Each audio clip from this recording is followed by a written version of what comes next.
Hi everyone, my name is Rachel Weber. I'm one of your hosts for the 2015 Twin Cities Film Fest. We are here on the 96.3 Go red carpet with Adam Burke, the director of Boardroom. Thank you so much for being here. Adam, tell us a little bit about what attracted you to this script.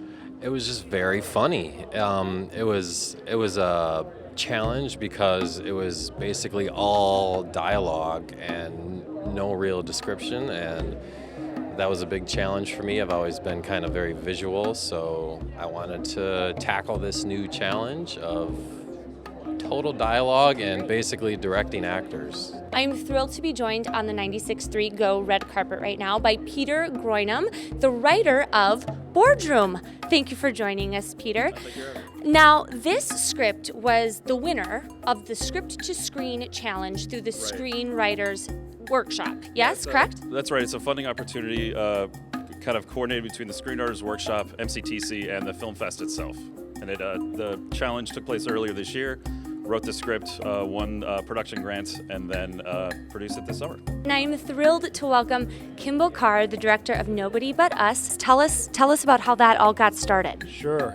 The concept is based off of a song by the band The Police, so a well-known rock band, Grammy Award-winning band, and they had written a song called Miss Gradenko on the Synchronicity album, and it's got a lyric that sounds as if a story is being told that involves intrigue and relationships and a little bit of a triangle of relationships between the characters, and I thought it really, for years, stuck with me as the centerpiece of a great story, and I decided to do an homage to that song, and Stuart Copeland, who is the drummer for the band, the lyricist of that song, was gracious enough to allow me to use the lyric, and so the lyric is used as the dialogue in the film. And so what we do is we attribute the lines of the dialogue to the actors, we tell the story, and it really becomes a possible meaning behind the song. So it was fun to explore. I am here with Jason. Give us your last name. Ingolfsland. Excellent. Jason, first of all, tell us about the inspiration for this story. Well, Dan, the director, came to me with the idea of two grown men sitting on swings. Okay. That was pretty much all I had to go off of. Okay. And so I just kind of grew it from there. And a lot of it came from the idea of having kind of two guys hashing it out at a bar, but this time on swings. And so they just kind of deal with life, and that's kind of the idea. Rachel Weber here again at the Twin Cities Film Fest Festival Lounge. I am joined today by Derek and John from Western Bank. Thank you so much for being here, gentlemen. So my first question for you today is, why be a sponsor for the Twin Cities Film Fest? I'll start with you. Sure. Well, we wanted to expand our reach a little bit in the Twin Cities. We are predominantly a St. Paul bank and have been.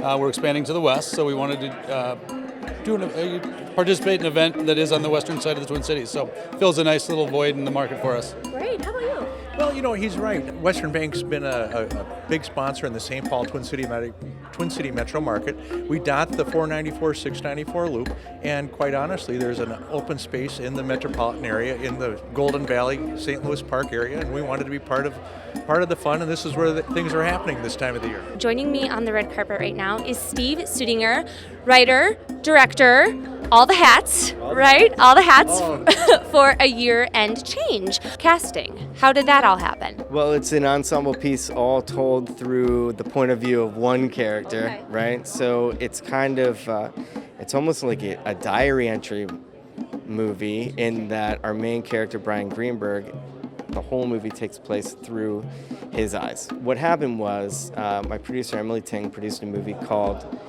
The Kitchen, which Jim Beggerly, the co-writer of this movie, happened to have written. And Brian Greenberg was the star, and they were at a premiere in New York, and Brian asked Jim, hey, what else are you working on? Jim called me and said, can I give Brian the script? And I said, yeah, it's Brian Greenberg. Of course you can give him the script. So he did. Brian read it on the plane going back to LA, loved it, and I flew out to LA like a week later to meet with him, and we hit it off. And he actually happens to be friends with Jamie Hector and Kat Foster, and these are all people who we were looking at for the other characters, especially Jamie Hector. When I found out he knew Jamie Hector, I said, yeah, well, please come on board this movie. And he's like, yeah, I like your vision of it, let's do it. And it kind of took off from there. So we were able to get the movie or the script in front of some excellent actors. And and we auditioned some, or we read some, or we met with some people, and an amazing casting team from Liz Lewis Casting Partners. We're so glad you're here. Join us for the remainder of our festival. There's a few days left. We'll see you here.